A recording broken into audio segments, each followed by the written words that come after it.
अस्सलाम वालेकुम मेरे भाई दोस्तों, ये होती है प्रोफेशनल डॉक्टर की खूबियाँ। अच्छे डॉक्टर की खूबियाँ। ये मेरी बच्ची देखो, इस पे पूरा डेरा इस्माइल खान पूरा टांग के डॉक्टर में घुमाया फिराया, इसका इलाज नहीं हो रहा था। जब से मैंने डॉक्टर जावेद के साथ रब्ता किया सिंध से, उसने बहुत बड़ी मेहरबानी करके मेरे साथ इसका इलाज बता दिया। तो ये आप देख अल्हम्दुलिल्लाह अपने पाँव से खुद घूमती फिरती है, मौज मस्तियाँ करती है। ये देखे, ये डॉक्टर जावेद ने इसका इलाज मुझे बताया था। और ये अभी देख, ये स्पेशल मैं वज़ीरिस्तान से इधर डेरा इस्माइल खान लेके आया था सिर्फ ट्रीटमेंट के लिए, लेकिन इसका ट्रीटमेंट नहीं हो रहा था। फिर डॉक्टर जावेद के साथ मैंने जब रब्ता किया, रात को उसने मेरा मोबाइल उठाया, उसने मुझे इसका मुकम्मल इलाज बताया। अभी अल्हम्दुलिल्लाह अल्लाह के फ़ज़ल करम से अभी ये सेट है बिल्कुल। अल्हम्दुलिल्लाह डॉक्टर साहब, अल्लाह आपको लंबी ज़िंदगी दे दे। डॉक्टर साहब, अल्लाह आपको खुश रखे। अस्सलाम वालेकुम फ्रेंड्स। तो ये था सैयद साकिब शाह जो वज़ीरिस्तान से था, जो जो काफ है इसका ओनर था, जो अपने काफ की, अपनी बछड़ी की जो हिस्ट्री बता रहा था, वो आपने यकीनन ये सुनी होगी। तो ये क्या केस था, हमने कैसे इसको डायग्नोज किया और हमसे कैसे इसका कांटेक्ट हुआ, तो ये सारी आपको हिस्ट्री बता रहे हैं किस तरीके से हमसे इसका कांटेक्ट हुआ। इन्होंने ये जो मेरा कांटेक्ट नंबर है अपने यूट्यूब चैनल से इन्होंने लिया था और वहीं से ही इन्होंने मुझे जो है शेयर किया। ये आप देख रहे हैं इसके बछड़ी का जो छोटी सी काफ है, उसका यूरिन का कलर आप देखें, ये इस तरह का जो है लाइट रेड जो आ रहा था। इन्होंने काफ़ी जो है लास्ट 2 मंथ से डिफरेंट एरियाज़ के डॉक्टर अपने वहाँ के लोकल वेट जो थे उनसे, प्लस में लैब टेस्ट भी करवाई, लेबॉर्ट्री से टेस्टें भी करवाई, वो भी इन्होंने मुझे शेयर की। और बछड़ी की कंडीशन अगर 1 वीक तक सेट रहती थी, 1 वीक के बाद फिर से वही प्रॉब्लम आ रहा था और बहुत ज़्यादा परेशान था। और इनका बहुत बड़ा इस बछड़ी पे शौक़ भी था, बहुत ज़्यादा इन्होंने ख़र्चा भी किया।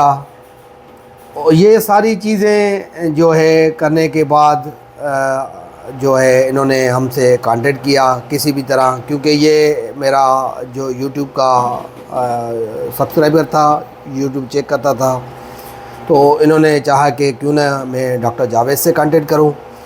जब मेरे से कांटेक्ट हुआ तो पहले मैंने इनसे सारी हिस्ट्री ली और हिस्ट्री लेने के बाद हमने कैसे उनको डायग्नोज किया वो आपको बता रहे हैं, कैसे हमने इसको ट्रीटमेंट अप्रोच की है वो भी आपको बताएंगे, और कैसे ये जानवर ठीक हुआ सारे आपको बताएंगे। ये क्या था, क्या केस था, वो भी आपको बता रहे हैं।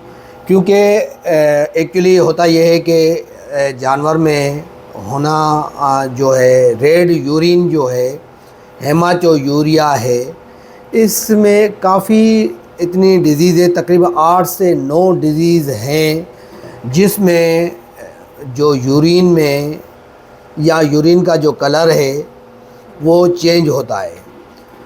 अब सबसे पहले हमने इसमें रोल आउट किया तो इसमें प्रॉब्लम क्या क्या हो सकती हैं। सबसे पहले जो डिज़ीज़ है वो बेबीसियोसिस की है, उसमें हमने इसको रोल आउट किया। उसमें जो है डार्क रेड होता है, ये है लाइट रेड कलर का यूरिन।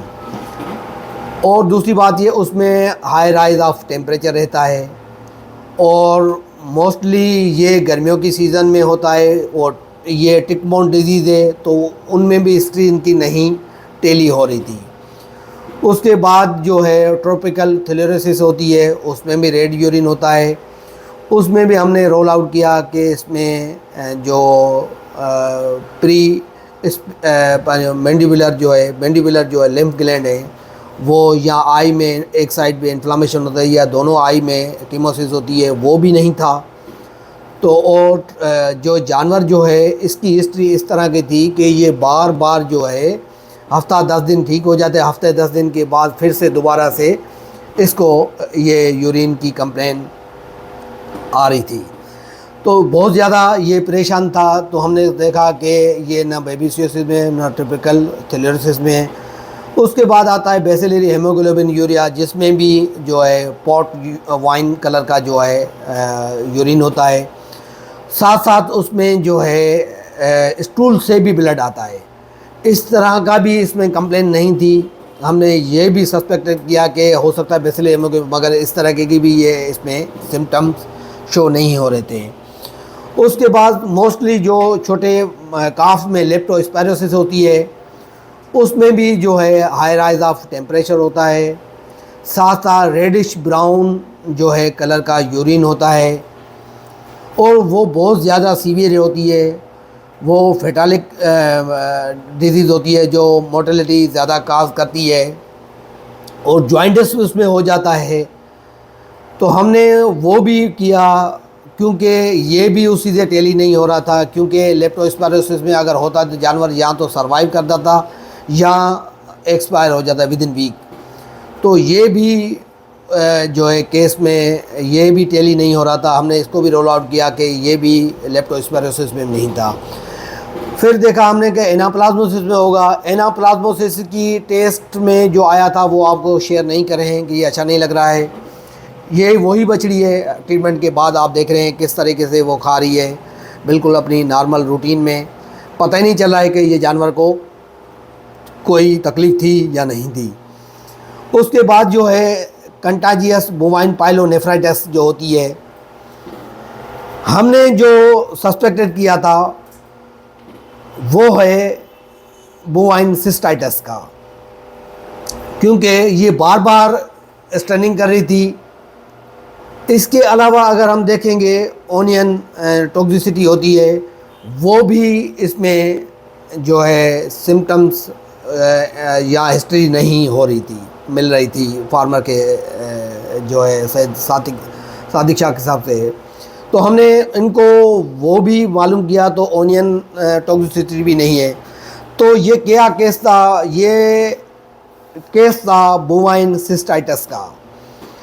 ये बार बार जो है रिटेंशन ऑफ यूरिन और यूरिनेट के सिम्टम्स शो कर रही थी। एनोरेक्सिया में थी, स्लाइट फीवर भी रह रहा था, लॉस ऑफ वेट वज़न भी जो इसका कम हो रहा था, कोलिक के साइंस भी इंडिकेट कर रही थी और रेस्टलेस भी थी।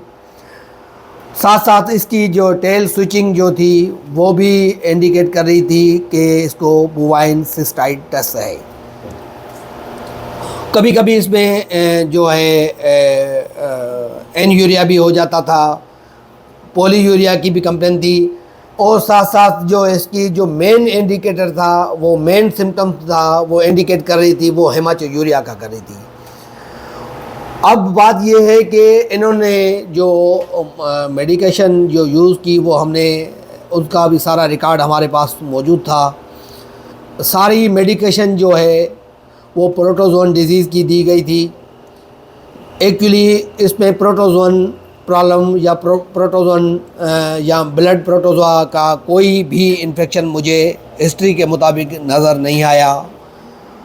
मैंने अपने एक्सपीरियंस बेसिस पर ये सैयद सादिक शाह जो है, इसको मैंने अपनी जब ये सारी मालूमात ली, मैंने कहा कि 1 वीक तक मैं जो आपको मेडिकेशन दे रहा हूँ वो आप इसको इस्तेमाल कराएं। उम्मीद रखते हैं कि ये जानवर इंशाल्लाह ठीक हो जाएगा। जब ये जानवर ठीक हो गया, ये बछड़ी ठीक हुई, तो बहुत ज़्यादा खुश हुए, बहुत ज़्यादा खुश हुए। यही हमारा जो है विजन है, यही हमारा जो है कामयाबी है कि हम किसी जानवर को बचा पाए, किसी की अच्छी ट्रीटमेंट कर सकें। तो इस तरीके के ये दुआएं जो है ना, वो इंसान को पता नहीं कितनी बुलंदियों तक ले जा सकती हैं। तो ये बहुत ज़्यादा दुआएं कर रहा है।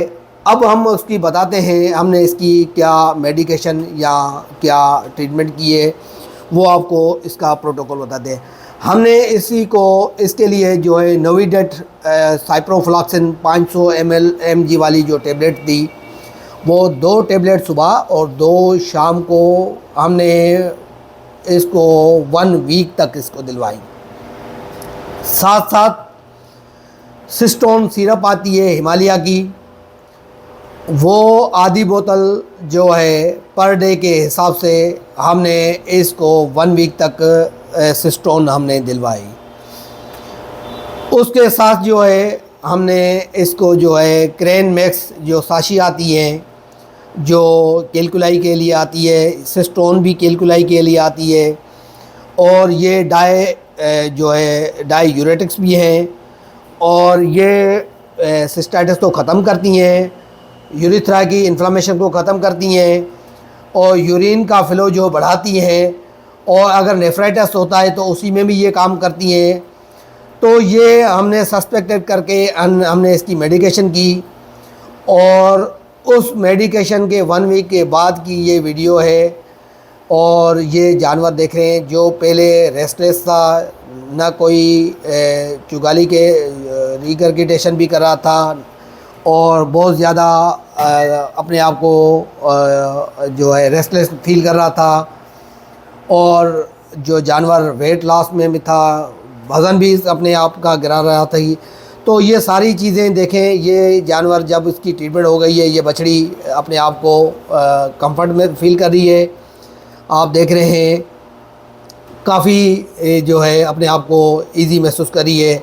ये जब हमने मेडिकेशन दी तो बहुत इसके ओनर भी बहुत ज़्यादा खुश हो गए। जो उसने कमेंट्स दिए हैं वो भी आपने नोट किए होंगे, सुने होंगे यकीनन।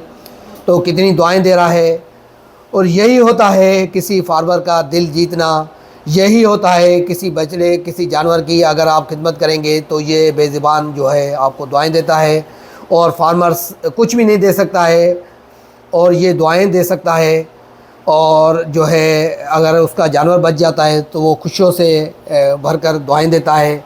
जो दिल से जो दुआएं निकलती हैं वो आसमान की बुलंदियों को छूती हैं, और इंसान को पता नहीं कितनी बुलंदियों पर लेके जाती है। Thank you for watching my YouTube channel. और मेरी रिक्वेस्ट है, आप अभी तक मेरे यूट्यूब चैनल को अगर सब्सक्राइब नहीं किया है तो सबसे पहले सब्सक्राइब करें, लाइक करें और शेयर करें। Thank you once again.